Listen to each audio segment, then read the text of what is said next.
Minuto Saúde UMC. Dicas e cuidados para você. Olá, bem-vindo ao Minuto Saúde UMC. Meu nome é Túlio Marques Cunha, eu sou o diretor técnico do Uberlândia Medical Center. Estamos hoje com o Dr. Vivaldi Lobato. Dr. Vivaldi, ele é cirurgião torácico do Uberlândia Medical Center. Tudo bem, Vivaldi? Tudo bem, é um prazer estar aqui conversando com você, Túlio. Vivaldi, eu queria que a gente falasse hoje sobre rastreamento ou diagnóstico precoce de câncer de pulmão. O que a gente tem de evidência? Quem são os candidatos a fazer? Qual o exame? Bom, esse é sempre um desafio, né, Túlio? Porque o diagnóstico precoce é muito difícil de ser feito, porque a doença ela não tem sintoma nos estágios iniciais. O sintoma mais comum do câncer de pulmão geralmente é tosse, secreção, catarro, saída de sangue pela tosse, dor torácica. Mas quando o paciente começa a manifestar esses sintomas, a doença já está num estágio mais avançado. Então, até há pouco tempo atrás, não havia nenhum exame que mostrasse uma efetividade em fazer um diagnóstico numa doença inicial. A gente considera uma doença inicial quando ela tem menos de 3 centímetros e ela está localizada só no pulmão. Então, são nódulos que são totalmente assintomáticos. E de alguns anos para cá, com o advento da tomografia, foi se identificando nódulos nos pacientes tabagistas e identificou que grande parte desses nódulos eram malignos. E foi começando a fazer os trabalhos com tomografia de baixa dosagem de radiação para ver se identificava num grupo de risco, que são os pacientes tabagistas, que fumaram mais de 20 anos maço. Começaram a fazer tomografia e começou a identificar os nódulos nos estágios iniciais. Então, hoje, sabe-se que os pacientes que são submetidos a esses exames, que têm esses fatores de risco para o câncer de pulmão, você consegue detectar a doença mais precoce e você, então, consegue operar e tratar eles com o objetivo de curar realmente.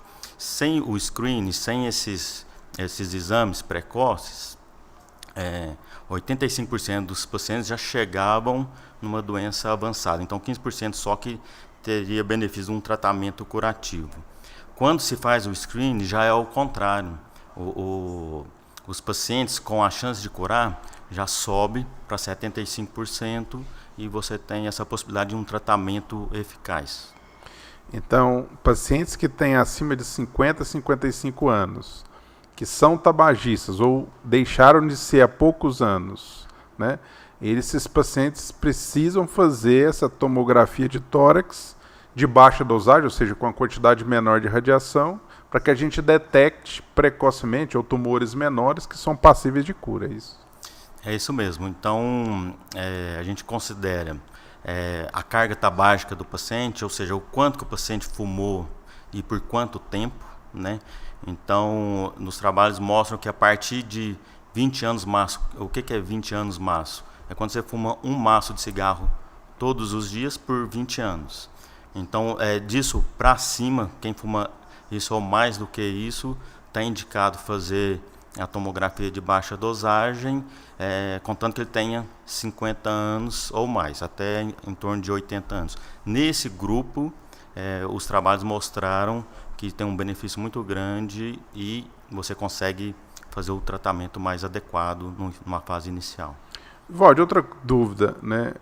Porque às vezes a pessoa faz uma tomografia, por exemplo, com um quadro de infecção respiratória, né? E visualiza um nódulo pulmonar. Todo nódulo eu preciso biopsiar para saber o que é ou não? Não, na verdade, 30% da população que fizer tomografia vai apresentar nódulo no pulmão. E esses nódulos têm diversas causas. Tem causas inflamatórias, infecciosas, como fungo, tuberculose, tumores benignos, né? E os tumores malignos.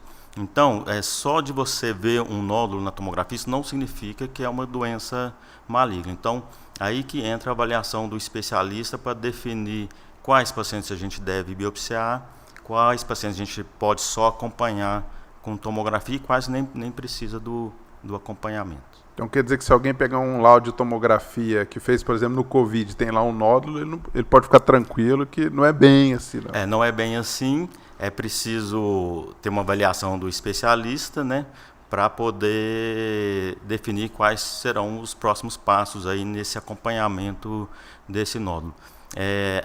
Na época do Covid foi muito interessante porque muitos pacientes fizeram a tomografia por causa do Covid e acabaram achando nódulos pulmonares, e desses alguns eram malignos, né? Então aumentou o número de cirurgias para câncer de pulmão nessa época.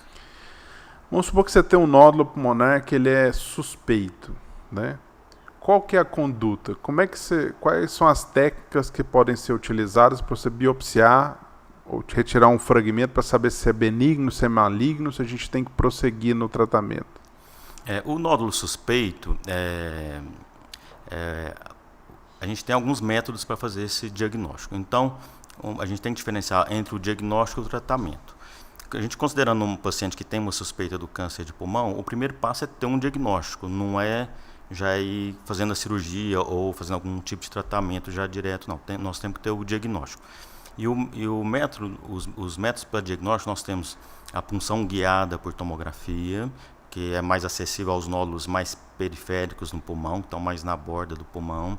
Nós temos a broncoscopia, né? Existe também a possibilidade de fazer videotoracoscopia para fazer a ressecção e análise desses nódulos.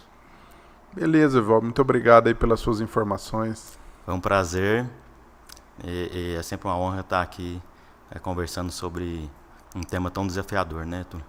Obrigado. Minuto Saúde UMC.